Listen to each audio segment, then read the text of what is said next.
2024 లేదా 25లో డిగ్రీ లేదా బీటెక్ చదివారా? సాఫ్ట్‌వేర్ జాబ్ కోసం ఎదురు చూస్తున్నారా? అయితే కోడ్ జ్ఞాన్ 100 డేస్ కోర్సులో చేరండి, జాబ్ సాధించండి. నమస్కారం అలగిరి రవీంద్రనాథ్ గారు. నమస్తే అండి నాగరాజ్ గారు. జెఫ్రీ ఎప్స్టీన్ ఎక్కడ చూసినా ఇతనికి సంబంధించినటువంటి విషయాలు సంచలనాలుగా బయటికి రావడం జరుగుతుందండి. అండ్ అసలు మానవ మృగం అంటే మనం చూడనటువంటి ఒక పర్సనాలిటీని బయటకు వస్తూ ఉంటే ఒక్కొక్క వాస్తవాలు విస్తుపోయేటువంటి నిజాలు మనం చూస్తూ ఉంటే కళ్ళు బైర్లు గమ్ముతున్నాయి. అటువంటి ఆ ఒక్కొక్క విషయం వింటూ ఉంటే ఒళ్ళు కూడా గగ్గుర్లు పడుతున్నాయి అనమాట. ఆ రేంజ్లో ఉన్నాయి. ఇలా కూడా ఉంటుందా ఒక ప్రపంచం అన్న విధిగా. అండ్ చట్టం కూడా అతనికి చుట్టమైపోయినటువంటి పరిస్థితి, వంగినటువంటి పరిస్థితి కూడా చూస్తున్నాము. ఏం జరుగుతుంది? ఎవరి ఎప్స్టీన్? అసలు అతని కథ ఏంటి? జెఫ్రీ ఎప్స్టీన్ రీసెంట్గా మనం మీడియా కథనాలు చూసినట్లయితే ఇతని గురించి దేశవ్యాప్తంగా కాదు నాగరాజు గారు, ప్రపంచవ్యాప్తంగా ఉన్నటువంటి అనేక దేశాలు ఇతని గురించి మాట్లాడుకోవడం జరుగుతుంది.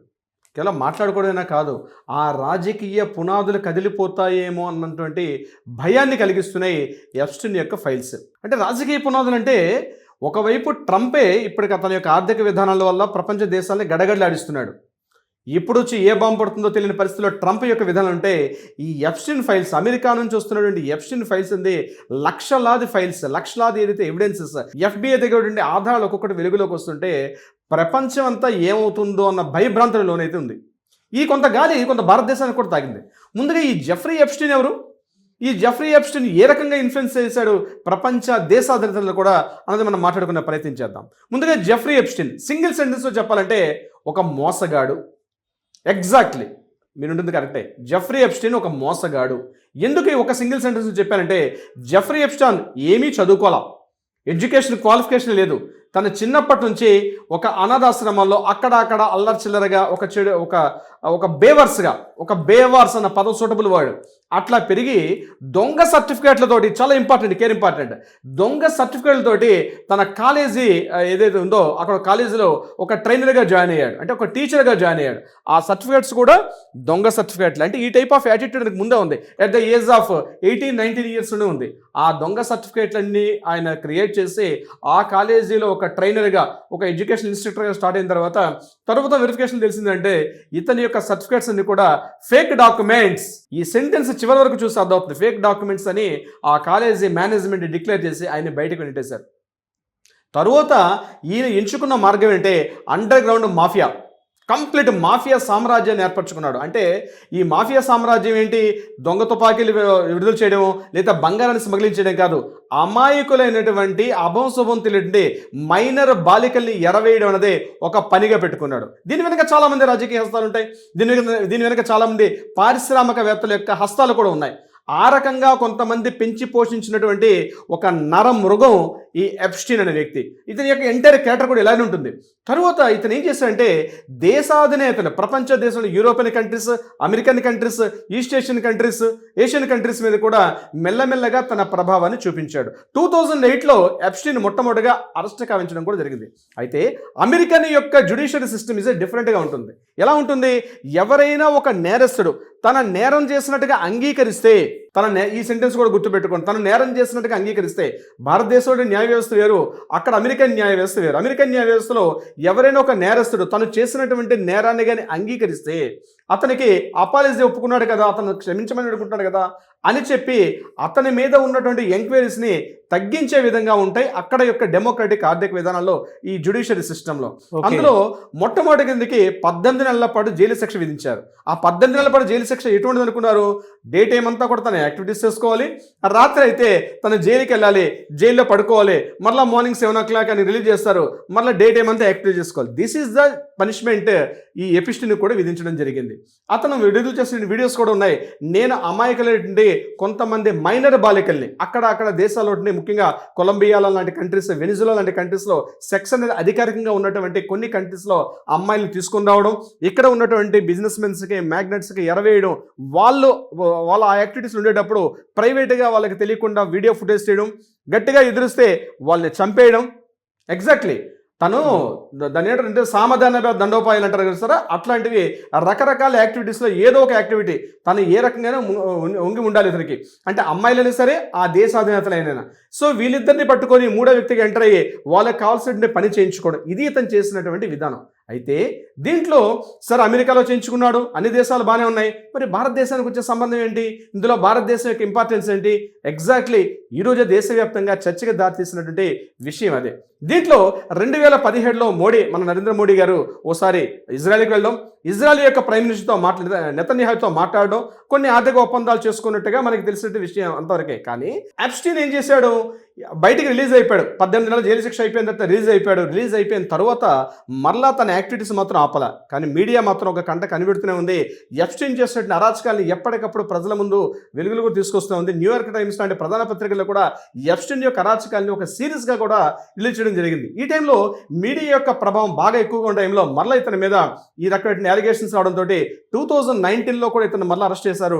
2019లో కూడా మరలా జైలుకి ఇతను పంపించడం కూడా జరిగింది. ఆ టైంలో జైల్లో ఉంటుండగానే ఆగస్టు 8-10 తారీఖులు అనుకుంటాను ఇతను అర్ధాంతరంగా చనిపోవడం జరిగింది.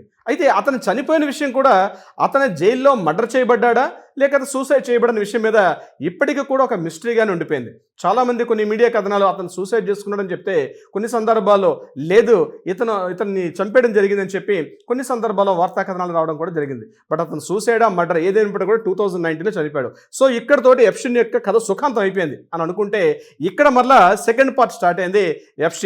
ఎప్స్టీన్ ఆ టైంలో తన బతుకున్న సమయంలో ఏం చేసినటువంటి విషయం ఏంటంటే, ఇతను ఆయా దేశాధినేతలతోటి, ఆయా దేశంలోని ప్రముఖ పారిశ్రామికవేత్తలతోటి ఇతను మెయిలింగ్ చేస్తూ కొన్ని మెయిల్స్ మాట్లాడడం, అదేవిధంగా కొన్ని డాక్యుమెంటరీ ఎవిడెన్సెస్, కొన్ని వీడియో ఫుటేజెస్, ఆ వీడియో ఫుటేజెస్ ఎప్పుడు కూడా వెలుగులోకి రాలేదు. కేవలం అతను ఏదైతే తను ఉండే సందర్భంలో అమ్మాయిల్ని ఎలా అయితే ఎరవేసుకుంటూ ఆ దేశాధినేతలతో తన యొక్క కార్యకలాపాలని మిగిలినటువంటి బిజినెస్ మెన్స్కి మధ్య లాలూచి ఎట్లయితే చేశాడో ఆ కొన్ని మెయిల్స్ తాలూకా డిస్కషన్స్ మాత్రమే వెలుగులోకి రావడం జరిగింది.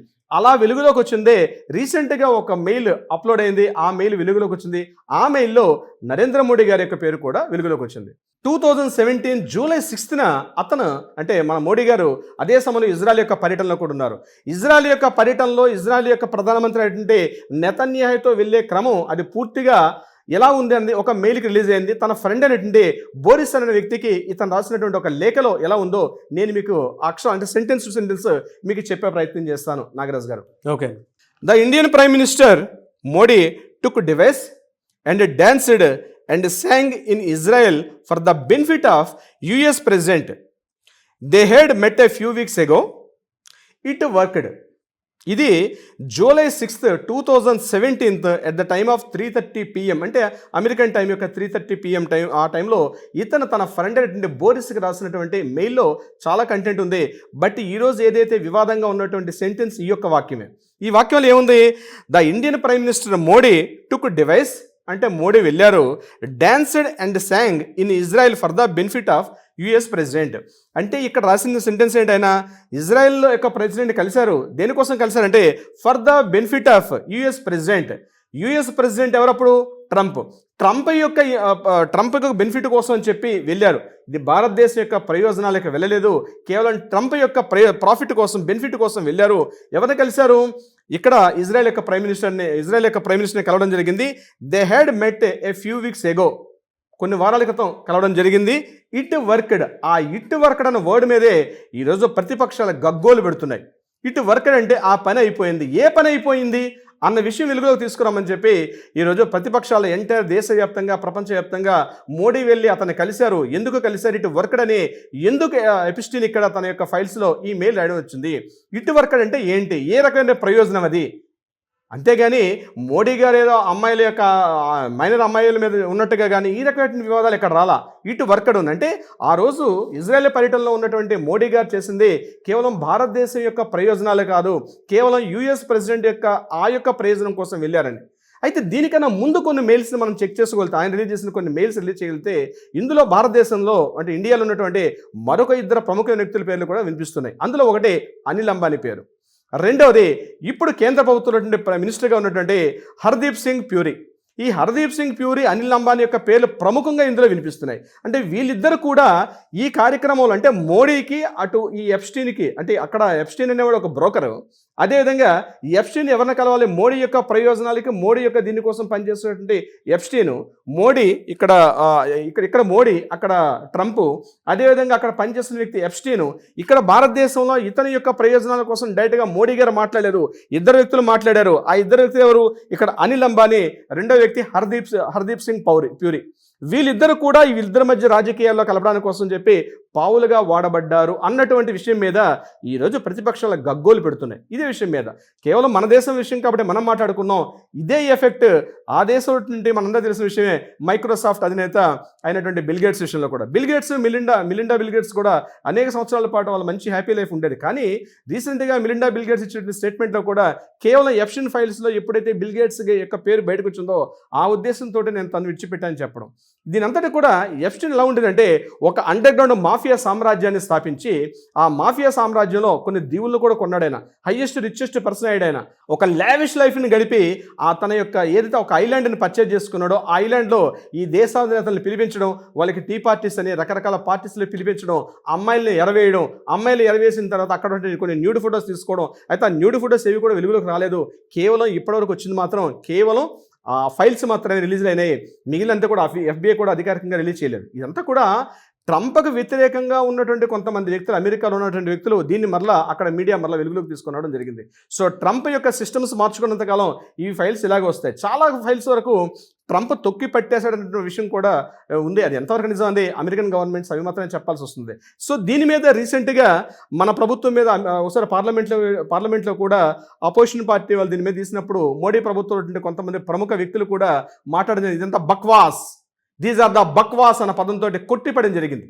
సో అది నిజమా కాదా అన్నదే రాబోయే కాలం మనకి తెలియపరిచే అవకాశం ఉంది. బట్ ఏదైనప్పుడు కూడా ఎప్స్టీన్ ఫైల్స్ ఏవైతే ఉన్నాయో ప్రపంచవ్యాప్తంగా సంచలనాలు సృష్టిస్తోంది. ఈ ఎప్స్టీన్ అనే వ్యక్తి మీద ఆల్రెడీ ఒక స్క్రిప్ట్ రాసుకుంటున్నారు. హాలీవుడ్లో కూడా ఒక సినిమాలు వచ్చే అవకాశం ఉంది. అంటే ఒక సినిమా కంటెంట్కి కావాల్సినటువంటి మాస్ మసాలా మొత్తం అంతా కూడా మంచి కంటెంట్ ఉన్నటువంటి ఒక స్టోరీ ఈ మన ఎప్స్టీన్ ఫైల్స్ అయితే ఉంది. బట్ చాలా చోట్ల ఒక దురదృష్టకరం అంటే ఇక్కడ ఎప్స్టీన్ ఒక హీరోగా చూస్తున్నారు. దయచేసి నేను చెప్తున్నాను, ఇలాంటి మృగాలు, ఒక నరమృగాలు ఇలాంటివి సొసైటీలో ఉండడం ఎంత మాత్రం కూడా భావ్యం కాదు. ఇద్దరు వ్యక్తులను చిచ్చు పెడితే ఆ వ్యక్తిని తీసుకుపోయి మనం ఆ వ్యక్తిని జైల్లో పెట్టే అవకాశం ఉంటుంది. మన సమాజంలో ఇలాంటి వ్యక్తుల యొక్క యాక్టివిటీస్ని హీరోయిజంగా చూపిస్తే మాత్రం ప్రపంచం భారీ మూల్యం చెల్లించుకునే పరిస్థితి వస్తుంది. ఇలాంటి దుర్మార్గాలు కానీ మరో 10 మంది తయారైతే తప్పనిసరిగా ఇతని వల్ల ఏమి ప్రయోజనం జరిగింది ఏమీ తెలియదు. కానీ ప్రపంచంలో దీనితో ఇతని హీరో చేస్తే మాత్రం తప్పనిసరిగా ప్రపంచం కూడా భారీ మూల్యం చెల్లించుకుంటుంది. నాగరాజ్ గారు, కానీ దురదృష్టకరం, బాధాకరం అండి. మీరు ఒక్కొక్క మాట చెప్తుంటే కూడా నాకు చాలా అంటే విపరీతమైనటువంటి మనకు ఒకటి అనిపిస్తుంది కదండి. అంటే ఎంత దుర్మార్గం జరుగుతుందా, ఎంత కిరాతకం జరుగుతుందా, ఎంత దారుణమైనటువంటి పరిస్థితులు అంటే భూమి మీద ఇలా కూడా ఉందా అనుకున్నటువంటి ఆలోచన మనకు కలక్కమానదు. అంటే ప్రతి చోట కెమెరాలు పెట్టి పెద్ద వాళ్ళు ఎవరైతే ఉంటారో వాళ్ళ వలయాల్లో పెట్టుకొని ప్రపంచంతో ఆడుకుందాం అనుకున్నటువంటి ఆలోచన చాలా దుర్మార్గం అని చెప్పేసి చెప్తాను. మనిషి పోయినా సరే దాని తాలూకు ఫలితాలు ఎప్పుడెప్పుడు బయటకు కనిపిస్తున్నాయి అంటే ఇంకెంత జరుగుతుందో అనుకున్నటువంటిది మాత్రం clear. Anyways thank you so much Alagar Ravindranath garu. Thank you so much Nagaraj గారు.